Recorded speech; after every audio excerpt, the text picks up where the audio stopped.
Welcome to the Hacksplaining video tutorial series. This video will demonstrate how unsafe treatment of XML references can allow an attacker to probe your file system. XML is a useful data format because data files can be checked for correctness before being processed. The structure of an XML document can be validated against a document type definition, DTD, for correctness. DTDs can refer to external entities. In the process of resolving external entities, an XML parser may consult various networking protocols. By making clever use of external entity references, an attacker can probe your server for files. Let's look at one potential attack scenario.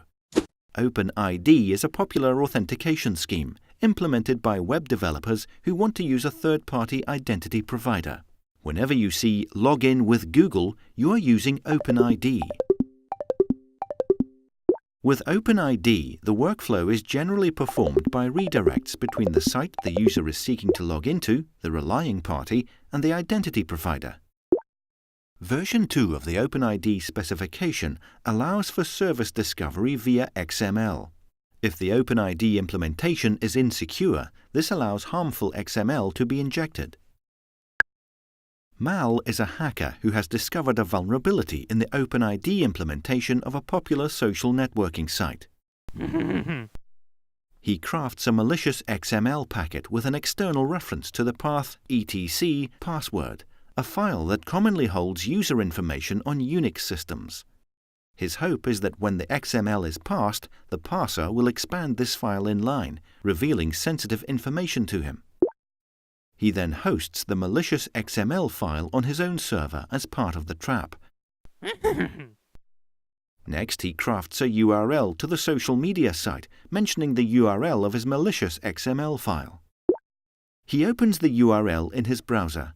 The social media site reaches out to find the XML descriptor. During parsing, it expands out the external entity reference and includes the local user information file, just as Mal hoped. The first part of the trap is sprung. The expanded XML is now malformed, so the authentication process terminates, as you would expect.